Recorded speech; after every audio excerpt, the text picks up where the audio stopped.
ফিলিস্তিন ইসরায়েল সংঘাত শুরুর পরপরই বিশ্বের বিভিন্ন দেশের বয়কটের মুখে পড়েছে কোমল পানীয় ব্র্যান্ড কোকা-কোলা। সম্প্রতি এই কোমল পানীয় ব্র্যান্ডের একটি বিজ্ঞাপন প্রচারে আসার পরপরই এ নিয়ে সমালোচনার ঝড় ওঠে নেট দুনিয়ায়। সমালোচনার মুখে পড়েন অভিনেতা শরাফ আহমেদ জীবন, শিমুল শর্মা, আব্দুল্লাহ আল সেন্টু প্রমুখ। কোকা-কোলার পাশাপাশি এবার বিজ্ঞাপনটির এই শিল্পীদেরও বয়কটের হুমকি দিচ্ছেন নেটিজেনরা। তুমুল সমালোচনার মুখে জীবন, শিমুল শর্মাদের করা বিজ্ঞাপন সরিয়ে নিয়েছে কোমল পানীয় ব্র্যান্ড কোকা-কোলা।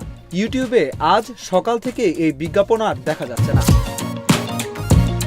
সামাজিক যোগাযোগ মাধ্যমে শিমুল লিখেছেন, আমি শিমুল শর্মা, যদিও পরিচয় দেবার মতন একজন অভিনেতা এখনো হয়ে উঠতে পারিনি, কারণ একজন অভিনেতা হবার জন্য যে অধ্যাবসায় এবং দূরদর্শিতার দরকার সেটা এখনো আমার হয়ে ওঠেনি। তাই হয়তো না বুঝে করা আমার কাজ আজ আমার দর্শক তথা আমার পরিবার ও দেশের মানুষকে কষ্ট দিয়েছে। আর আমি ভবিষ্যতে কোনো কাজে অভিনয় করতে গেলে অবশ্যই আমাদের দেশের মূল্যবোধ, মানবাধিকার, মানুষের মনোভাবকে যথেষ্ট সম্মান দিয়ে বিবেচনা করে তারপর কাজ করব। আমি মাত্র আমার জীবনের পথ চলা শুরু করেছি। আমার এই পথ চলার ভুল ত্রুটি ক্ষমাসুলভ দৃষ্টিতে দেখবেন এবং আমাকে ভবিষ্যতে একজন বিবেকবান শিল্পী হয়ে ওঠার জন্য শুভকামনায় রাখবেন।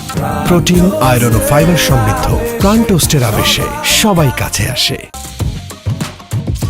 এদিকে অভিনেতা নির্মাতা শরাফ আহমেদ জীবন লিখেছেন, আমি একজন নির্মাতা এবং অভিনেতা হিসেবে সবার কাছে পরিচিত। বিগত 2 দশক ধরে আমি নির্মাণ ও অভিনয়ের সাথে জড়িত। সম্প্রতি কোকা-কোলা বাংলাদেশ আমার সাথে তাদের একটি বিজ্ঞাপন নির্মাণ এবং অভিনয় করার জন্য নিয়োগ করেছিল। আমি শুধুমাত্র তাদের দেয়া তথ্য ও উপাত্তই কাজটিতে তুলে ধরেছি। বিজ্ঞাপনটি প্রচার হবার পর থেকে আমি আপনাদের অনেক মিশ্র প্রতিক্রিয়া লক্ষ্য করছি এবং আপনাদের প্রতি সম্মান জানিয়ে আমি আবারও বলতে চাই, কাজটি শুধু আমার পেশাগত জীবনের একটি অংশ মাত্র। ব্যক্তিগত জীবনে আমি সবসময় মানবাধিকার বিরোধী যে কোনো আগ্রাসনের বিপক্ষে দাঁড়িয়েছি এবং আপনাদের অনুভূতি ও মতামতের প্রতি শ্রদ্ধাশীল থেকেছি। এখানে আমি কোথাও ইসরায়েলের পক্ষ নেইনি এবং আমি কখনোই ইসরায়েলের পক্ষে নই। আমার হৃদয় সবসময় ন্যায়ের পক্ষে এবং মানবতার পাশে আছে, থাকবে।